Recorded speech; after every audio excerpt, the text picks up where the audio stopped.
Dalhin natin kayo sa isang paglalakbay patungo sa puso ng Mindanao, kung saan bawat kanto ay may kwento ng tagumpay at ganda. Siguraduhin mong manatili hanggang dulo dahil bawat segment ay magpapatunay kung bakit ang Davao ay tunay na yaman ng Pilipinas. Ikauna, ang masaganang durian at prutas ng Davao. Walang katulad ang kaligayahang dulot ng unang kagat sa malinamnam at makremang durian na ipinagmamalaki ng mga taga Davao. Sa Poblacion Market at Rojas Night Market, sasalubong sa iyo ang sari-saring prutas tulad ng marang, mangustin at rambutan na pawang sariwa at abot kaya. Bukod sa lasa, ramdam mo ang pagmamahal ng mga lokal na magsasaka sa araw-araw. Tumitindig upang dalhin ang mga ito sa merkado. Ang bawat prutas ay bunga ng pawis at pagpupursigi ng mga Davaoenyo. Sa bawat tikim, parang naririnig mo ang bulong ng kanilang kasaysayan at pagmamataas na dulot ng kalikasan ng Mindanao. Ikalawa, ang dakilang bundok Apo at pakikipagsapalaran. Hindi lamang pinakamataas na bundok sa Pilipinas ang Mount Apo, ito rin ay simbolo ng tibay at katapangan ng mga Pilipino. Taon-taon, libo-libong mga hikers ang umaakyat upang maranasan ang hamon at makita ang malawak na kagubatan at mga mainit na bukal.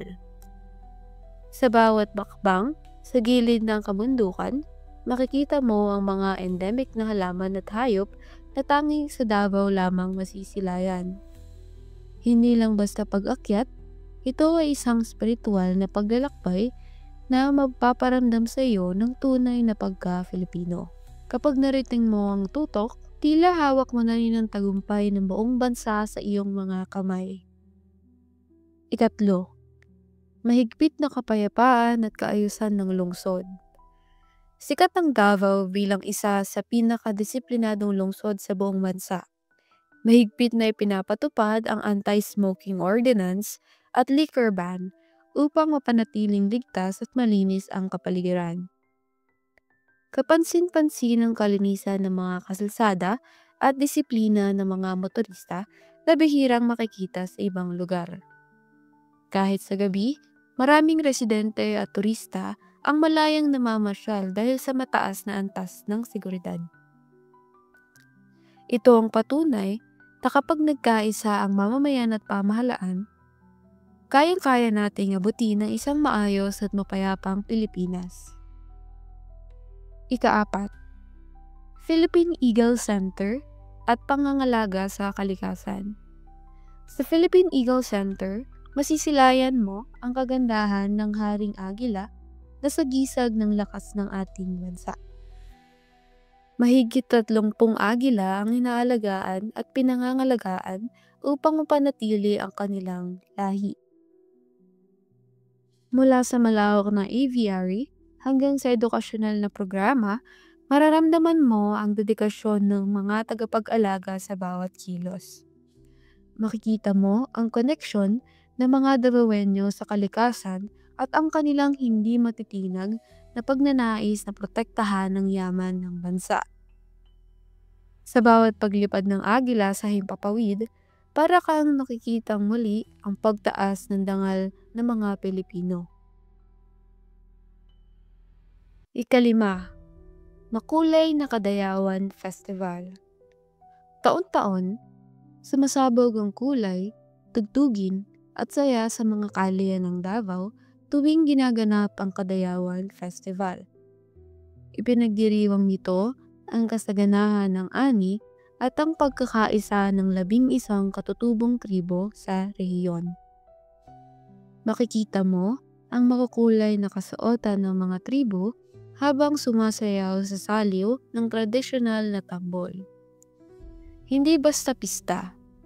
Ito ay isang pag-aalay ng pasasalamat sa manunubig at sa inang kalikasan.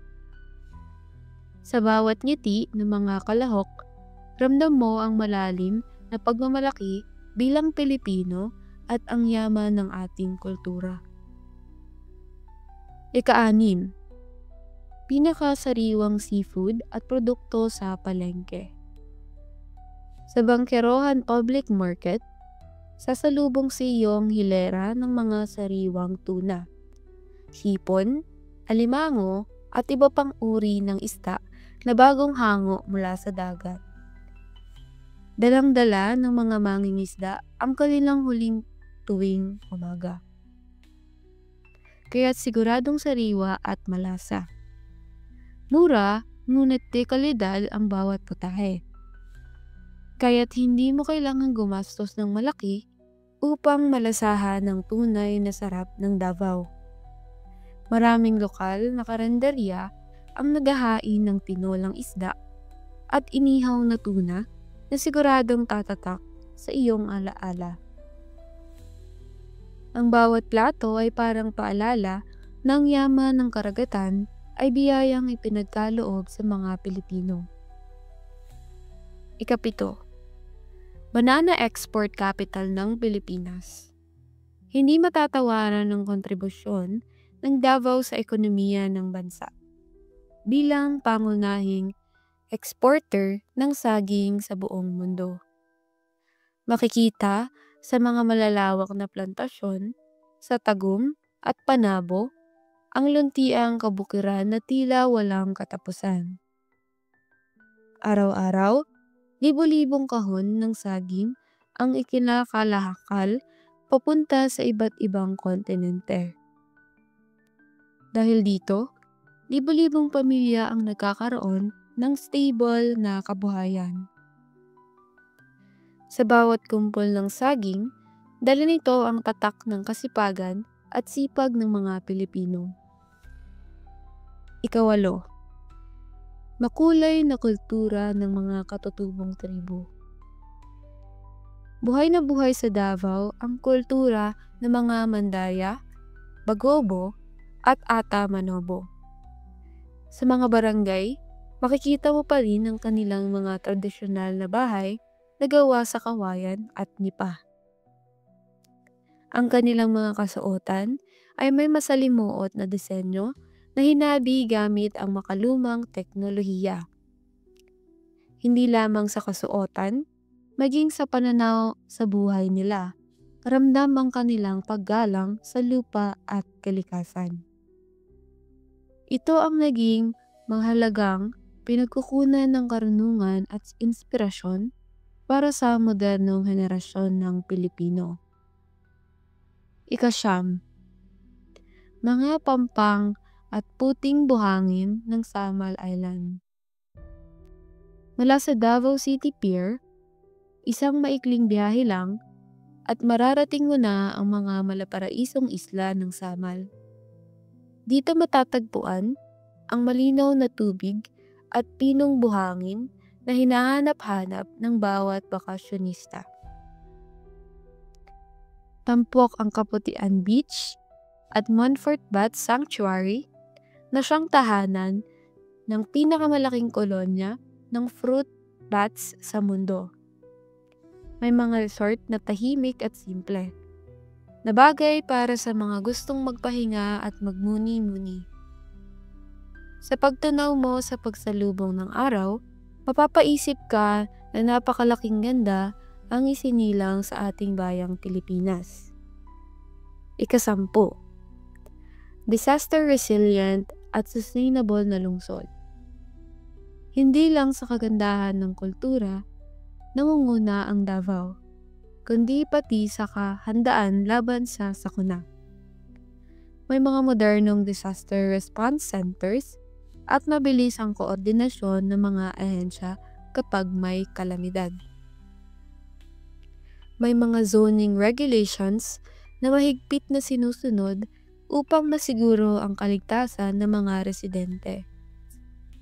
Kilala rin ang lungsod sa paggamit ng renewable energy at pagsusulong ng sustainability programs. Ito ay patunay na ang Davao ay hindi lamang magandang tingnan, kundi isang halimbawa ng matalinong pamamahala sa buong bansa. Patunay ang Davao na ang Pilipinas ay may kakayahang tumindig, umangat, at ipagmalaki ang sarili sa buong mundo.